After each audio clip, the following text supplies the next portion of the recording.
गायत्री मंत्र में आपको सामवेद में सुनाऊंगा अभी। ओम श्री गुरुभ्यो नमः। हरि ओम। ओम श्रीमते जैमिन्याचार्याय नमः। श्रीतलवकार गुरवे नमः। अस्मद्गुरुभ्यो नमः।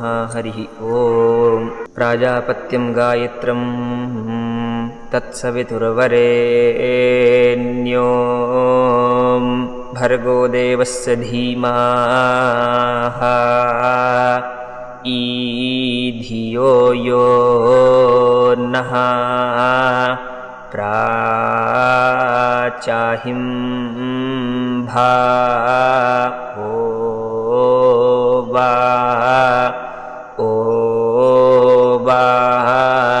हिंभा ओ वा।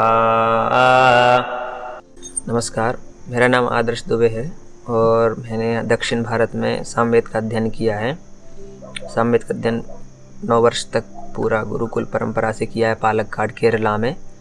और सामवेद का जैमिनी शाखा है जो उत्तर भारत में नहीं है। आपको पता है कि सामवेद से भी आप सभी कार्य कर सकते हैं, प्रयोग है। हमने सुना है यजुर्वेद में ही सभी कार्य हैं। यहाँ पे दक्षिण भारत में आप बहुत सारे कार्य हैं जो सामवेद के ब्राह्मण हैं, उनके घर में सभी प्रकार के कार्य सामवेद से ही होते हैं। मतलब सामवेद में भी प्रयोग है, कर्मकांड है, सभी चीज़ें हैं। और मैंने यहाँ पे आके 9 वर्ष तक पूरा वेद अध्ययन किया है और अभी मैं शास्त्र अध्ययन करता हूँ। ओरिजिनल में मध्य प्रदेश से हूँ। वैदिक शिक्षा, आज वैदिक शिक्षा के बारे में। जो वैदिक शिक्षा है वो क्या है कि वैदिक शिक्षा बोले तो गुरुकुल वेद अध्ययन है। प्रथम आपको उपनयन होना है, ब्राह्मण है। ब्राह्मण मतलब है कि आपको वेद अध्ययन अवश्य कर्तव्य है। वो पहले हमें क्या करना है, उपनयन जो षोडश संस्कार आपने सुने होंगे, षोडश संस्कार होते हैं, उसमें आपको उपनयन तक गृह में रहना है। उसके बाद में आपको गुरुकुल जाना है, गुरुकुल में अध्ययन करना है। गुरुकुल में अध्ययन किस लिए? वेद अध्ययन करना है। वेद अध्ययन मतलब इधर ऐसा नहीं है कि आपसे वेद पढ़ना है। वेद पढ़ना मतलब अध्ययन बोले तो अर्थ ज्ञान तक पढ़ना है उसको, क्योंकि वेद मतलब पूरा वहाँ तक होना चाहिए जो उसका सीमित है। सीमित तो उसमें अपार नॉलेज है, पूरा धर्मशास्त्र के साथ पढ़ना है। क्योंकि आपने वेद अध्ययन जब आप करेंगे तो आपको क्या रहेगा, उसमें आप मंत्र जानेंगे बहुत सारे। उसमें मंत्र हैं, क्या कर्म है, क्या बहुत सारा नॉलेज भी है। लेकिन आपको वो कार्य कैसे करना है, क्यों करना है, क्या, क्योंकि आप समझ गए कार्य करना है, लेकिन सही या गलत है वो भी डिसाइड करना पड़ेगा ना, वो कब करना है। तो क्या वेद सिर्फ पढ़ने से नहीं होगा, उसके 6 अंग हैं। व्याकरण है, ज्योतिष है, छंदस है। क्योंकि जब आप करेंगे तो वो कब करना है, कैसे करना है, किस जगह पे करना है, मतलब यज्ञ भी करना ना बहुत सारे। क्योंकि यज्ञ वगैरह बहुत सारे सभी कार्य हैं इसमें, वैदिक कार्य हैं वेद में। तो वेद तो 2 विभाग में व्यक्त है, एक तो ज्ञान कर्मकांड और ज्ञान कांड। तो पहले क्या है, हमको पूरा वेद अध्ययन, संपूर्ण वेद अध्ययन गुरु परंपरा से ही करना है। कैसे? संहिता पढ़ना है, ब्राह्मण पढ़ना है, आरण्यक पढ़ना है, उपनिषद पढ़ना है। जब आप ये 4 चीज़ें पढ़ते हैं तो ये उसी मतलब आश्रमों के तरीके से, जैसे कि ब्रह्मचर्य, गृहस्थ, वानप्रस्थ और फिर संन्यास। लेकिन आप इन सब चीज़ का अध्ययन पहले करना है, क्योंकि आप बाद में अध्ययन तो नहीं करेंगे ना। आपका मतलब अलग अलग आश्रम आते रहेंगे कि आप पहले गृहस्थ ब्रह्मचारी थे, फिर उसमें, इसलिए आपको जो पहले का जो 12 ईयर्स था, जो स्मृति के अनुसार है कि 12 वर्ष अध्ययन करना है, तो आपको शास्त्र पूरा अध्ययन करना है। फिर जब आप उस आ जाएंगे जैसे वानप्रस्थ में, तो उस समय आपके कौन से गुरु हैं उनके अनुसार उसको अनुसरण करना है। किस गुरु से आप वानप्रस्थ में, तो उसमें आप उपासना कर सकते हैं। वानप्रस्थ मतलब वैराग्य में जाने के लिए वो गृहस्थ के बाद एक है ब्रह्मचार्य पालन करना है।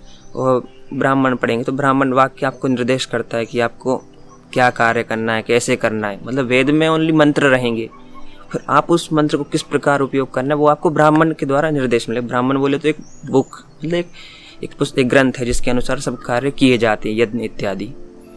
अब सेकंड क्या है कि उपनिषद है वेदांत। मतलब ये आपने जो कर्म किया है, मतलब स्वयं को अध्यात्म बोल सकते हैं उसको। अध्यात्म में क्या है, मतलब अपने आप को पढ़ना, ये क्या है आत्मा, मतलब अध्यात्म। इसमें अभी आपने सब कर्म, आप अपने लिए भी कुछ कर्म किए आपने, उसके बाद में जो अपने कुछ कार्य दूसरे के भी लिए किए, पहले राजा के लिए कर सकते हैं या किसी यजमान के लिए कर सकते हैं। लेकिन जब आप उपनिषद पहुँचेंगे तब आप स्वयं के ज्ञान के लिए ही है वहाँ पे, दूसरों को आप देंगे, लेकिन उसमें अध्यात्म मतलब अपने टू रीड सेल्फ, ऐसा कुछ है शायद, मतलब अपने आप को ही, आत्मा को रीड करना कि आप क्या हैं करके, वो उपनिषद है। तो उस समय आपने वो पढ़ा है गुरुकुल में, लेकिन उसको फिर आपने गुरु से श्रवण, उसका व्याख्यान मतलब वो सुनना है, गुरु परंपरा से उसका नॉलेज क्या है। क्योंकि एक श्लोक एक कोई मंत्र है तो उसका मीनिंग जो लिखा है वो हम स्वयं नहीं समझ सकते कि आप अपने मन से कि हाँ ये लिखा है, आप व्याकरण पता है, जब तक आप उसको गुरु से नहीं सुनेंगे। क्योंकि एक श्लोक का कुछ अनेक अर्थ हो सकते हैं ना, आप उसका कुछ गलत अर्थ भी निकाल सकते हैं, इसलिए गुरु परंपरा से अध्ययन बहुत आवश्यक है। तो ये है वैदिक परंपरा की वैदिक अध्ययन। और रहे कि वैदिक अध्ययन में और मॉडर्न जो स्कूल है उनमें क्या डिफरेंट है, ये सबसे बड़ा यहाँ पे सोचने की बात है कि वैदिक जो अध्ययन विधि है वो आपके जीवन में भी बहुत उपयोगी है। कैसे, मैं बताता हूँ कि एक श्लोक भी है कि विद्या ददाति विनयम विनयात याति पात्रताम पात्रात्वा धनमाप्नोति धनात् धर्मः ततः सुखम। क्या है कि आपने अध्ययन बहुत सारा पढ़ाई किया है, ऐसे कुछ भी मतलब मॉडर्न तरीके, आप इंजीनियर हैं या डॉक्टर हैं, पर आपका पढ़ाई डिफरेंट है और आपके जीवन पर उसका कुछ असर ही नहीं है। ऐसा हो सकता है बहुत बार।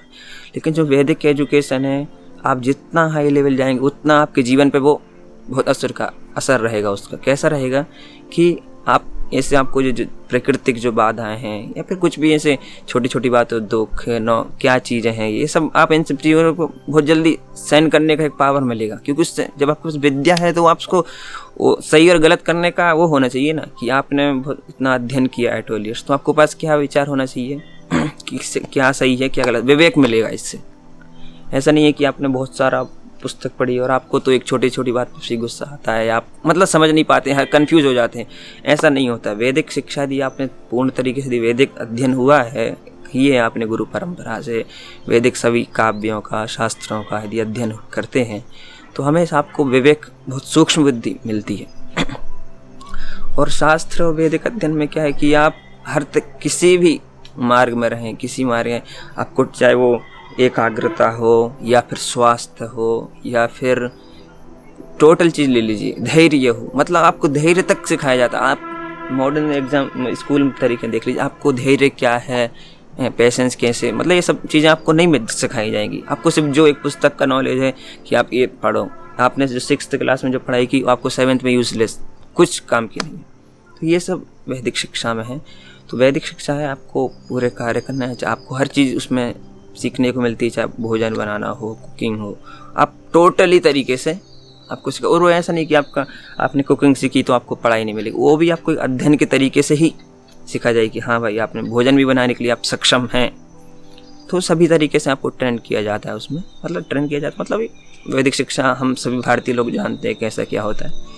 अभी रहा है कि मतलब वेद अध्ययन बहुत इम्पोर्टेंट है, क्योंकि जब आप वेद ही एक जो मेमोराइज पहले वो उम्र होती है बाल्यावस्था, उसी में आप पढ़ सकते हैं। हमने वैदिक अध्ययन देखा हो तो उसमें आपने जो अध्ययन किया है वैदिक शिक्षा के थ्रू षडांग अध्ययन किया है। क्योंकि आपको धर्म में मतलब सनातन धर्म मतलब क्या है, तो पुराण न्याय मीमांसा धर्मशास्त्र अंग मिश्रिता विद्यास्थानि वेदानाम धर्मस्य च चतुर्दश। आपको न्याय मीमांसा धर्मशास्त्र ये सब अध्ययन करेंगे तब आप वेद अर्थ ज्ञान समझ पाएंगे कि क्या उचित है क्या अनुचित है।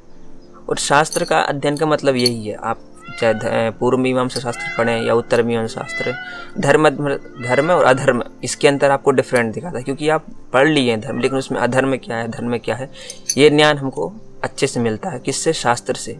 शास्त्र मतलब चक्षु मतलब एक दिशा बोल सकते कि क्या उचित है क्या अनुचित है। तो शास्त्र अध्ययन जरूरी है, क्योंकि आपने हर चीज़ जानते हैं लेकिन सही ठीक है क्या है क्या गलत है, तो आपको उसमें संशय ही नहीं रहेगा कोई भी कुछ भी कार्य करने से। तो इसलिए शास्त्र अध्ययन बहुत ज़रूरी है। फिर शास्त्र अध्ययन होने के बाद में, और हमने जो बताया आपको पहले कि ब्राह्मण है, संहिता है, ब्राह्मण है, आरण्यक है, उपनिषद है, तो ये सब एक एक आश्रम के ऊपर से हैं। मतलब आश्रम आप पढ़े अध्ययन पहले ही करना है, लेकिन इसमें उसके ऊपर से बताएगा। आप उपनिषद देखेंगे तो इसमें पूरा वेदांत है उपनिषद में। ब्राह्मण में सब रिचुअल बोल सकते हैं, रिचुअल जो कार्य किए जाते हैं वो हैं। और संहिता में सभी मंत्र हैं, देवताओं की स्तुति है, मंत्र है। सबसे बड़ा प्रश्न यहाँ पे है कि मंत्र क्या है, मंत्र क्या है? क्योंकि आप तो मंत्र बोलते हैं, जब आप मंत्र बोलते हैं ना तो आपको कल्पना करते हैं आप उस समय द्रव्य और देवता का कल्पना होता है उस समय। जैसे कि अब मैंने कोई मंत्र चांट किया, ओमकार है या फिर जब आपने पूर्ण अध्ययन किया है तो आप उस समय जब बोलेंगे तो आपके अंदर वो भावना रहेगी कि आप क्या सोच रहे हैं, क्या बोल रहे हैं करके। और उससे द्रव्य और देवता, इसको यदि आपको शॉर्टकट तरीके में बताऊं तो द्रव्य और देवता होता है कि ये द्रव्य है और मैं इस देवता का स्मरण कर रहा हूँ। इसमें द्रव्य का भी स्मरण हो सकता है या देवता के, क्योंकि आप इंद्र की स्तुति कर रहे हैं तो उस मंत्र में इंद्र के बारे में आपको उसके स्मरण होता है उससे, और उस मंत्र के अनुसार ही उस देवता का स्मरण कर सकते हैं। अब यदि आपको मैं बोलूं कि विष्णु है तो आप कैसे उसका स्मरण करेंगे? आपको तो कुछ जानकारी नहीं है ना कि विष्णु चतुर्भुजी है, कि विष्णु कैसे हैं, शिव है। तो आप मंत्र के द्वारा आप वो रूप क्रिएट कर सकते हैं, मन में हम वो देख सकते हैं, ऐसा है। तो अभी हमारा वैदिक अध्ययन है। वैदिक अध्ययन के बाद में गुरुकुल में तो आपको पता ही है कि अभी किस तरीके से अध्ययन चल रहा है। और दक्षिण में अभी तक बहुत अच्छा अध्ययन है, साम चतुर्वेद आपको मिलेंगे हर जगह, और गुरु परंपरा से भी बहुत जगह अध्ययन है कि मतलब। और इसमें सबसे मुख्य बात है कि आपको अपना कुल परंपरागत वेद का अध्ययन करना है। आपके कुल में कौन सा है सभी, क्योंकि ब्राह्मणों भी हर प्रकार होते, क्योंकि 4 वेद हुई एक व्यक्ति को पॉसिबल नहीं है पढ़ना, मुमकिन नहीं। तो हर ऐसा नहीं है, लेकिन ये एक परंपरा थी कि ये यजुर्वेदीय ब्राह्मण, सामवेदीय ब्राह्मण, तो आपको उस प्रकार के पूरा अध्ययन करना है। आपके कुल में क्या आपकी जो उसको कौन सी मतलब परंपरा में है, आप यजुर्वेद की हैं, और उसमें उस तरीके से आपको पूरा वेद अध्ययन करना है। यदि आप यजुर्वेदी हैं तो यजुर्वेद का पूरा अध्ययन करना है। हाँ, तो यजुर्वेद का अर्थ से शास्त्र सहित अध्ययन करना है, ज्योतिष भी करना है, क्योंकि जब आप सब कार्य जानते हैं तो ज्योतिष का क्यों महत्व है कि आपको एक उचित समय भी पता लगाना नहीं सब कर, इसलिए शास्त्र से अध्ययन करना है। तो वेद अध्ययन तब पूर्ण होगा आपका। मैंने सामवेद का अध्ययन किया है गुरुकुल में, और मैं अभी ब्राह्मण पढ़ रहा हूँ इत्यादि, संहिता पर पूरा रहस्यांतक अध्ययन पूरा किया है। अभी व्याकरण सहित शास्त्र अध्ययन भी करता हूँ। तो सामवेद जैमिन्य शाखा, आपको एक वेद में एक शाखा भी है, हर वेद का एक शाखा। आपको पता है कि सामवेद में सहस्त्र शाखाएं थी, मतलब एक शाखा होती है, हर वेद में एक शाखा है। जैसे यजुर्वेद में भी एक शाखा होती है, ऋग्वेद में शाखा। इसी प्रकार सामवेद में भी 3 शाखाएं हैं, जैमिनी शाखा, कौथुम शाखा, रायनानी शाखा उपलब्ध है। तो मैं आपको एक गायत्री मंत्र, जो आपने बहुत मतलब वेद का जो सार है गायत्री क्या है करके, तो गायत्री मंत्र में आपको सामवेद में सुनाऊंगा अभी कैसा होता है करके गायत्री मंत्र। इसमें सामवेद में आपने गायत्री मंत्र तो सुना होगा, ये साम है, गायत्री मंत्र का साम है। ओम श्री गुरुभ्यो नमः, हरि ओम। ओम श्रीमते जैमिन्याचार्याय नमः, श्रीतलवकार गुरवे नमः, अस्मद्गुरुभ्यो नमः, हरि ओम। प्राजापत्यं गायत्रं तत्सवितुर्वरेण्यो भर्गो देवस्य धीमः धियो यो नः प्राचाहिं भा ओ वा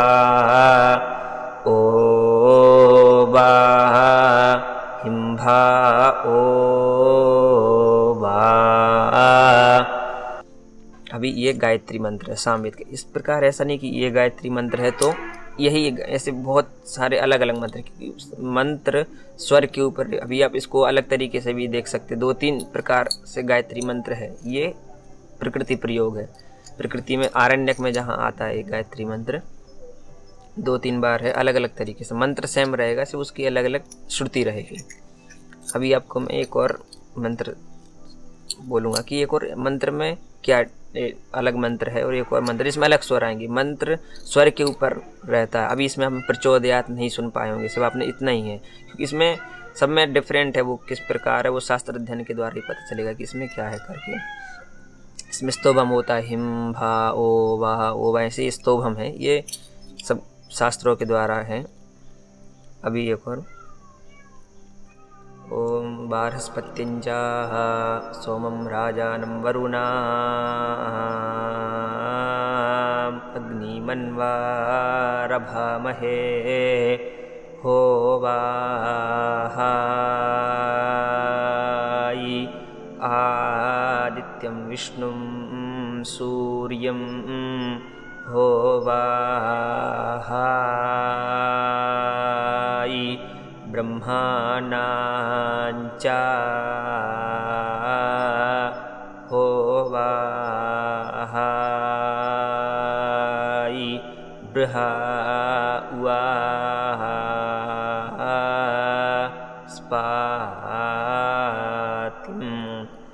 तो इसमें क्या है, वो इंद्र की स्तुति है, अग्नि की स्तुति, अग्नि क्या है। और सामवेद में गेयात्मक मंत्र हैं, आपको पता है कि इसमें सभी मंत्र ऋग्वेद के ही हैं अधिकतर। कुछ मंत्र हैं जो सामवेद के, स्वयं सामवेद के हैं। और ऋग्वेद पता है कि आपको, ऋग्वेद में 10,000 मंत्र हैं, इसमें अधिकतर मंत्र ऋग्वेद के ही हैं। लेकिन वो गेयात्मक हैं, वो किस प्रकार हैं, कैसे हुए, वो सब ऋषियों के द्वारा ही है सब। तो अभी इसमें क्या रखा कि अभी मैंने एक जो मंत्र बोला, सोमम राजानम वरुणाम, इसमें क्या है, आदित्य क्या है, जो पंचगण है ना, 5 एलिमेंट्स, उसके बारे में इनके सब का ही उनका स्तुति है, कैसा क्या है उन सब। और फिर हमें इनका मंत्र का तो हम मंत्र जान सकते हैं, लेकिन उसका अर्थ क्या है वो गुरु के द्वारा ही और शास्त्र अध्ययन के द्वारा ही पता लगेगा। लेकिन आप यदि ब्रह्मचारी हैं और आपने वेद अध्ययन कर रहे हैं, तो उस समय आपको सिर्फ मेमोराइज करना है, उसका अध्ययन करना है। जब आप शास्त्र अध्ययन करेंगे तो आपको वो बहुत जल्दी समझ में आएगा कि वो क्या है। ब्राह्मण पढ़ेंगे, जब आप शास्त्र पढ़ेंगे तो आप मंत्र को कि ये सब क्या है करके बहुत जल्दी समझने में आपको सहायक होगा।